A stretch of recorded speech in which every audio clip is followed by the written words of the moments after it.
More fallout from Roger Goodell's appearance and Dan Snyder's absence in front of Congress on Wednesday, spilled milk in FedEx Field, and why Dan Snyder isn't the only commander in trouble these days. All of that right now on the Locked On Commanders podcast. Your daily podcast on the Washington Commanders, part of the Locked On Podcast Network. Your team every day.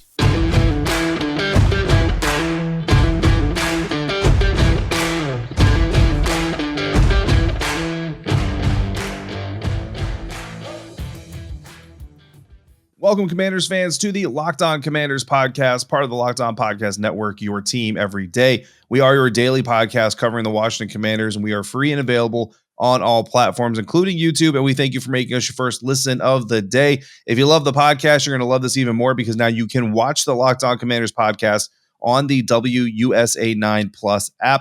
WUSA 9, your CBS affiliate in Washington, D.C., has a new streaming app that is a game changer for local news and sports in the DMV.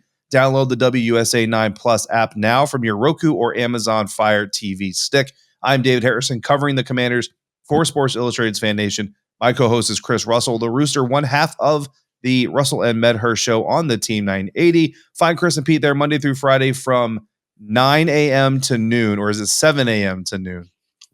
It's 9 a.m. to noon. It's 9 a.m. to noon. Starting Monday. Starting Monday, coming up after the weekend. Along with the show. 7 a.m. to noon is way too much. Rooster. That's way too much. Yeah, I got you. Find that, like I said, there, 9 a.m. to noon Eastern, starting this coming Monday or anytime along with this show on the Audacy app. When we're not there or here, we're on Twitter at DHarrison82, at WrestleMania621, and at LO Commanders.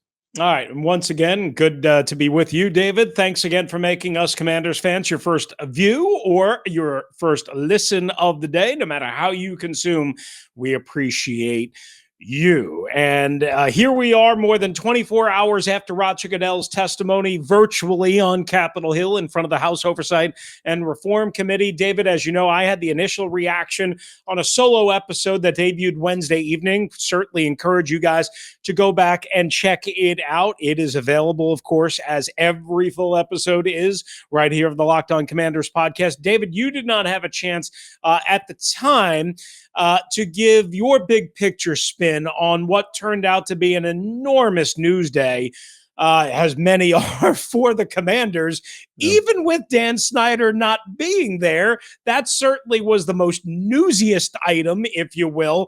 But I don't know how much of the hearing you got to hear, but I'm very curious in seeing your big picture takeaway. I mean, I think, ultimately, like there's some interesting tidbits that come out of it. And there's certainly some quotable moments like, Roger Goodell kind of publicly stating that obviously there were things happening within the organization that are not what the NFL is for. To me, it's a little significant because it could kind of continue to signal that shift in the tide to where, the NFL kind of hides behind the shield and the owners kind of rally together to protect each other and all these other things. And that's why you have this kind of like billionaire boys club type of environment that, it's this clique that comes in and just, throws all their money at all their problems to get them all to go away and do nothing about them. And then Roger Goodell is kind of the puppet of the organization that kind of has to go out there and as you mentioned, kind of take the bullets, take the heat rounds and kind of take the brunt of the public punishment for all the behavior. But you have the report earlier about, owners maybe getting sick of Dan Snyder and starting to kind of turn against him as a fellow owner within the league. And then you have, Roger Goodell, not scathing, not, flat out coming out necessarily and saying like, this is what happened. And here's all the gritty details that everybody wants to know and everybody needs to hear. But still, when the commissioner of the National Football League does in a public forum start to kind of dissuade from, supporting an owner within the National Football League, I think that's significant because I don't think just by the nature of his job that he does that unless he knows he has the backing of other owners or support of other owners to do it. Maybe not all of them, but at least some of them. And the NFL is an entertainment industry, or it's a business, and it's only as successful as its image. Now, football is king in America, so even with a damaged image, it's still going to be the most successful pro sports body in America. But I think the more it gets damaged, the less profitable potentially it becomes. And the more these types of things continue, the more and more that status can start to dwindle. And even the most arrogant businessman or businesswoman has to understand that eventually your customers can get sick of you and tired of you. And if they do, they will eventually find another way to fill the void that you are filling for them currently. So there is a limit, a cap to what the NFL and the other owners are willing to put up with. So the more that comes to light, or the more that is publicly stated, to me, feels like the closer you are to Dan Snyder either having to air all of his dirty laundry in hopes of being allowed the opportunity to move past it, or exit stage left. You know what I mean? Or maybe a combination of the two. Now, what it really means, we're going to find out in the aftermath. Like the words being said or anything being done publicly doesn't really matter if there's no action to follow it up. Right. So, before we get to the issue, which was the big news item, from Wednesday's hearing, just to follow up on what you're saying, Roger Goodell was asked, hey, do you have can you remove him? Why not remove him? I don't Yeah. have the authority to remove him. Of course, we know that he needs 24 out of 32 votes. The danger spot for Roger Goodell here is for everybody wanting him to do that. And, I don't think anybody is shy about wanting Dan Snyder out for different reasons, is if Roger starts a movement behind the scenes to oust Dan, to gather those 24 needed votes, and either falls short or it inevitably leaks to the media, David, there's already a very, very uneasy relationship between Dan Snyder, Roger Goodell, maybe even Jerry Jones, certainly based on past things that we've talked about and covered, and Roger Goodell. I wonder what happens. So I think Roger just is like, you know what, hands off. Maybe the public scrutiny and media pressure and congressional pressure will kind of force the deal without me having to take the gavel, if you will, and drive the train. All right. Before we go too far here, I wanted to ask you, your reaction to Carolyn Maloney, the Congresswoman chair, announcing right away, basically, after she blasted him for, parking his boat at the Cannes Film Festival off the coast of France and all this stuff, why he wasn't there, why he didn't care about employees. She said, oh, by the way, I'm going to issue a subpoena for next week. Now, nobody expects Dan Snyder to come in kicking and screaming on Capitol Hill next week, whether virtually or in person. But what was your reaction to that now that we've officially heard that that's what they intend to do? And we should mention, as of this recording, we have not heard, or nor has anybody heard, whether that subpoena has been served. What's your reaction? And do you think it'll actually do anything? Simply filing the subpoena or issuing it? No, I don't think it will. I think he's got enough lawyers and with enough money backing those lawyers, and probably knowledge of loopholes and ways to delay these things, that it's going to get delayed. I'm glad that they're publicly, again, it's all about what's being publicly stated, right? Because as a committee or as the chair of a committee, when you say I'm going to do this, you now have to do that. Like you can't go back on that. You know what I mean? That's something that has to be done. So now you at least know it's going to be put in motion. Now, again, just like you said, like Dan's not going to say, "Oh, you subpoenaed me. Well, you got me now. I'll show up, or now I'll get on Zoom." There's going to be another. You just expect that there's going to be another hurdle that everything has got to clear. Meanwhile, they're going to continue to put out statements saying that they're fully cooperating with the entire process. Right. My understanding is, I don't know if Dan's going to legally challenge it, but I would be stunned if he didn't. But my understanding is, even if he does eventually come in front of Congress, that he can plead the fifth to just about every question, just about every issue, just about every topic, and that there's no legal ramification or way around that. That's not being in contempt of Congress or anything like that. That's his legal constitutional right. So I don't know if we're ever going to get Dan Snyder actually to testify in any sort of meaningful way. But we will see and unpack those details as we get them. But David, coming up next right here on the Locked On Commanders podcast, we are going to hear what Ron Rivera had to say, but also a case of spilled milk. Wait till you hear this story. It'll either make you laugh or pound your head into a desk. We'll have the details on that coming up next, right here on the Locked On Commanders podcast. Yeah, we'll do that. Thanks to our friends over at betonline.net, your number one source for all your betting needs and sports information. Find all the latest sports developments, league reviews, and news, including this year's Stanley Cup Finals and Major League Baseball, whose season is ongoing as we speak. BetOnline is your continued source for all your sporting wagering information, including live betting, esports, and scores. And BetOnline.net remains the best spot for all of your sports scores, podcasts, and news this season. BetOnline.net is the fastest and easiest way to check in on all your favorite sports and events, including MMA, boxing, and golf. So head to the website today or use your mobile device to learn more about the trends and the action at BetOnline, where the game starts. All right, Commanders fans, thanks again for making Locked On Commanders your first listen or your first view of the day, especially if you're watching along on YouTube. We appreciate you either way. Thanks for taking the time to be with us. So, David, Dan Snyder apparently, the best way I could put this, in sworn testimony that the House Oversight and Reform Committee released on Wednesday in advance of Roger Goodell on a meeting with them for nearly 2.5 hours, according to a former team COO who hasn't even been around the organization since the early part of this century, David Pauken, who again testified under oath to the House Oversight Committee.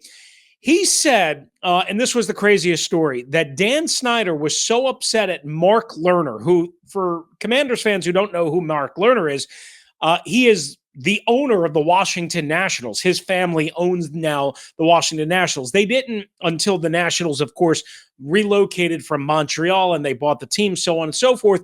But he was a prominent businessman, a prominent real estate mogul at the time.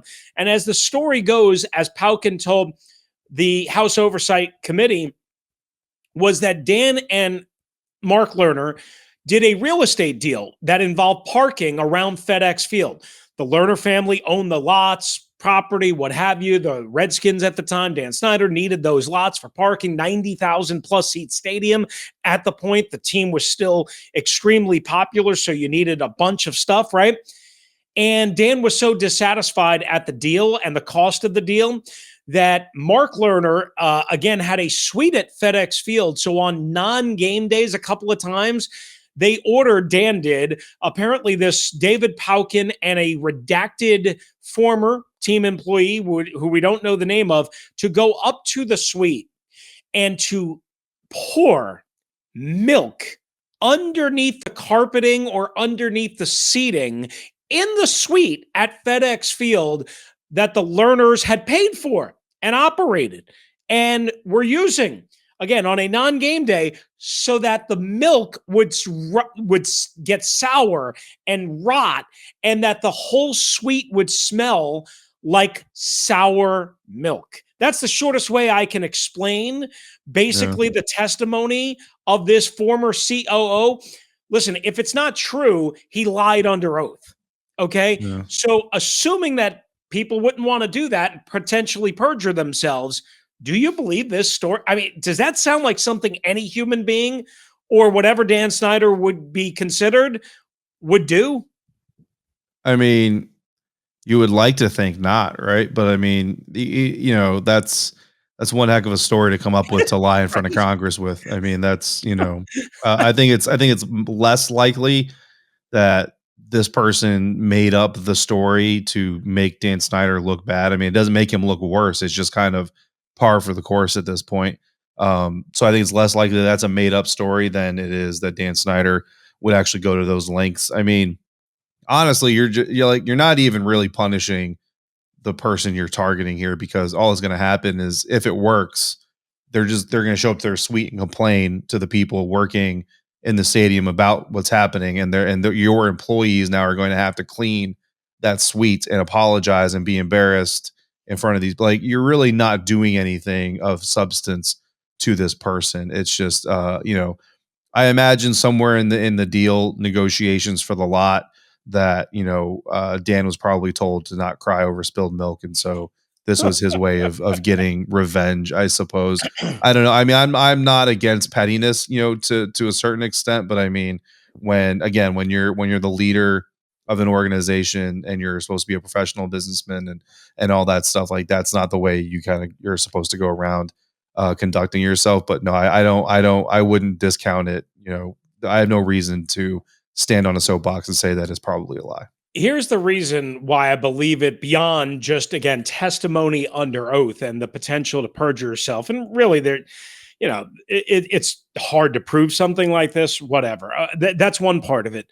But here's the reason that every Commanders / Redskins fan will remember and know about. There was a story, David, and I don't know if you've heard this story or not. Mike Nolan was the defensive coordinator at the time of the football team. And this is, I think, early, I want to say right around this time, somewhere in that range, early in Dan Snyder's ownership reign. Mm-hmm.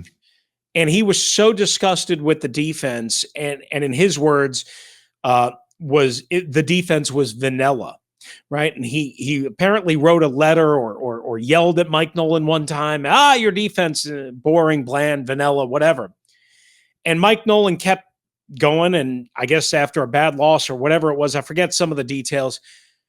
Dan Snyder put a gallon, I guess, drum of vanilla ice cream on Mike Nolan's desk with a letter that basically read, "I told you I didn't like vanilla."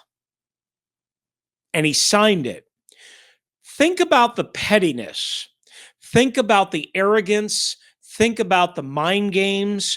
Think about everything that could come into your mind. Yeah. And honestly, the first thing I thought of when I heard about this spilled milk, rotten milk Mark Lerner story was the Mike Nolan vanilla ice cream melting. "I told you I don't like vanilla." So, I mean, it sounds like Dan, right? It sounds like a young, powerful, exorbitantly rich, bitter, angry, whatever, hostile Dan Snyder. It sounds like him. I'm sorry, it does. No, I mean, that story falls right in line with what we're talking about. I mean, that's, and it's just it's like something out of the movie Major League. You remember the baseball movie about Cleveland? Like it's just ridiculous. You know what I mean? And honestly, I mean, a lot of people like comment on this stuff and talk about like why the owners don't just do this or don't just do that, and why like advertisers don't just refuse to work with the team or with the NFL in general. And I'll be honest, that'd be great. Like this whole kind of like Robin Hood mentality of, who's the official beer sponsor of the NFL? I think it's Bud Light, right? Like Bud Light, just come out and say, we're not paying out. We're not sending you footage. We're not doing anything with the NFL while Dan Snyder is still an owner of a football franchise. And, Pepsi or whoever is the official whatever, or, Wheaties or whoever, like all of these sponsors, like if you just come together and say, you know what, we're not going to do business with you. Like this is enough. Nobody wants Dan Snyder involved with the National Football League. Nobody. I mean, think about that for a second. Think about this country, our society, and every topic of conversation in existence. Nobody wants Dan Snyder. Like the only thing that everybody agrees on in this country is nobody wants Dan Snyder involved in the NFL.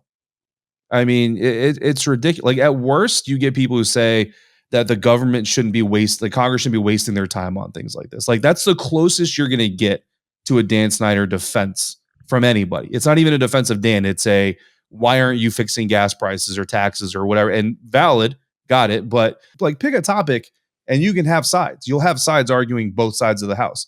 This topic is all one-sided. It doesn't matter. Democrat, Republican, conservative, liberal, everybody wants Dan Snyder out. There's no reason for this. And I mean, beyond the advertisers, I don't know, man. Like it's not going to happen. But I almost wish the roster would just have a vacation meeting and say, you know what, let's walk out. As long as Dan Snyder is the owner of this team, we're not playing. You know what I mean? Because that would make the NFL move and shake. Yeah. Or to your point, the corporate advertisers, because if you remember from a couple of years ago, that's when it finally ended for the Redskins. That's when the team got changed. Yeah. I mean, exactly. I would love it. I just don't know.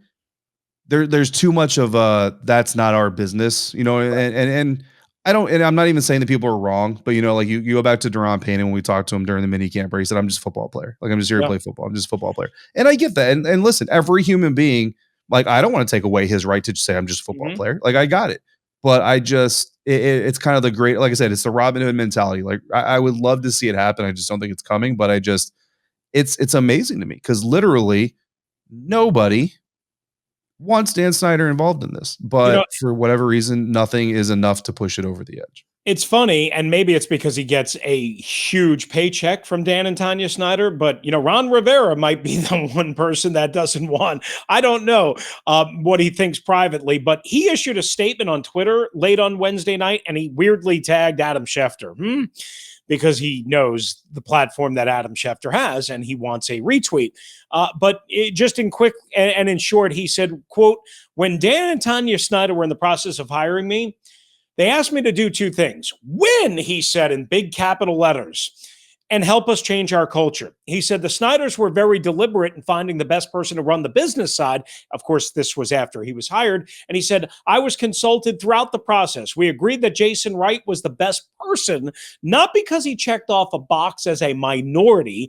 And then he went into Jason Wright's past. He continued later in this letter, "These investigations into inappropriate workplace issues predates my employment. I cannot change the past, but I would hope that our fans, NFL, and Congress can see that we are doing everything in our power to never repeat those workplace issues and know that our employees are respected, valued, and can be heard." He ended it by saying, "Change the culture with a green check mark, win dash working on it, and go Commanders." I, I don't know what we learned from Ron Rivera in there. I don't know if he needed to make that statement. I don't know. I mean, and if he felt compelled to make it, then great. If he was asked to make it, then doing your job. I'm not going to hate on anybody for doing their job. No. But again, it's so beyond what's happening now. Like you can't, it's literally like that's kind of what this almost feels like. Like Dan Snyder is avoiding testifying and trying to stretch this out as far as he can in hopes that enough good will happen for him to say, "Look, I've already learned my lesson. You no longer need to try to punish me." But again, it's all being done in such a shady way that it just shows that you're not here for the right reasons. You're here for all the self-serving reasons, which he's not alone, but it's dumbfounding to me that this relationship serves literally no positives to either side. To like it's just amazing to me. Absolutely. All right, coming up on the Locked On Commanders podcast, some real football talk. Yeah, maybe we're allowed sometimes to actually, I don't know, talk about a football team and football things and real things that matter. We'll try and do that next on LOC. Final segment here on this episode of the Locked On Commanders podcast. And we have some football talk to go over. Unfortunately, it's not great news, but before we get to that, unfortunately, we still have more members of the organization that are just causing problems and piling on to this continued issue of not being self-aware or aware of how your role impacts the organization. And Chris, we're talking, there's a picture that was sent out or grabbed by AJ Perez of Front Office Sports that shows multiple longtime executives of the franchise Wednesday evening as this congressional thing is happening and as their team owner is being subpoenaed. And there's this public, angst and anger over how this organization has been run and is being run. And they decided to go ahead and post a picture of themselves enjoying a very nice, luxurious evening in France on a yacht with the hashtag. I don't even have it in front of me anymore, but what is it? Working with beautiful people or working with like pretty people, I think pretty was people. the hashtag. Yeah, exactly. I'll just say this. Listen, and we'll have the picture up. And good job by AJ for finding it. I worked with one of those people in the picture, Jackie Gorman. She's a long time high-end vice president in sales, marketing, all that. She brings in a lot of money. Okay. She was not changed out when Jason Wright blew everybody else out. And she is in that picture along with four others. And they, say reportedly they're vice presidents, this, that. I don't care. David, it was as tone deaf of a picture and of a message that you can possibly send for all the reasons you just mentioned. And actually, David doing the yeoman's work here, putting the picture up, as you could see on your screen for those of you that are watching on YouTube. And Jackie Gorman is fourth from the left or second from the right, whatever way you want to put it. The others, again, I don't know them. They look familiar, like I've seen them, but I don't know them. And that's okay. It doesn't matter who they are. It doesn't matter if they're on Lady S, which is Dan Snyder's yacht. You cannot put a picture out like this on the day that your owner, like you said, was subpoenaed, didn't show up. All of the workplace issues that were discussed and talked about during that 2+ hour meeting with Roger Goodell in front of Capitol Hill. I'm sorry, it was as tone deaf of a message. It's not anything illegal. It's just basically what too much of this organization has been around. Absolutely no awareness of their actions or their words or their thoughts and how they affect people. I'm sorry. It was as tone deaf as you can get. I mean, listen, and this, some people have actually kind of defended and said, like they're not allowed to enjoy their vacations, stuff like that. Like, understand that nobody is saying like you just have to be miserable because you work for the Washington Commanders or you work for Dan Snyder, but there is a difference between putting out a public persona. And again, you're a leader of an org. We've had this conversation already this month. You're a leader of an organization. This organization is under fire. Everything this organization does is put under a microscope. You have to be aware. And I mean, these people are all high-ranking executives. They have business acumen. They have education. They've seen scandals before. When we left the mini camp, I was talking to an employee of the football team. I'm not going to say who, but I said to that person, enjoy your vacation. They said, enjoy your time as well. See you at training camp. I said, no problem. I said, hey, just stay off Twitter.